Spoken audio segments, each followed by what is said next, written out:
బీసీలో ఉన్న పేదవారికి ఇల్లు కట్టుకోవడానికి ముస్లిం వక్ఫ్ బోర్డు ఏమైనా స్థలాలను కేటాయిస్తుందా? ముస్లింలకు కేటాయించే ప్రత్యేక రాయితీలలో బీసీలకు కూడా వాటా కల్పిస్తారా? ఇవి నా ప్రశ్నలు. ఆశ దోశ అప్పడం వడ అంటారా ముస్లింలు? అయ్యా బీసీలు, మీ హక్కుల్లో 10% వాటాను ముస్లింలకు ఇచ్చారు. వాళ్ళ హక్కుల నుండి మీకు ఏమి రాదా? ఏమి ఇయ్యరా? ఇది పరిస్థితి.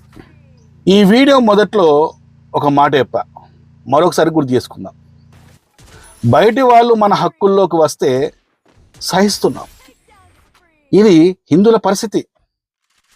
ఎవడో పరాయివాడు మన ముడ్డి మీద తన్ని మన హక్కులు లేకపోతున్నా ప్రశ్నించలేని, ఎదిరించలేని ఈ హిందూ సమాజాన్ని చూస్తుంటే అసహ్యం కలుగుతుంది. హిందువులంటే ఇంత చేతగాని వాళ్ళ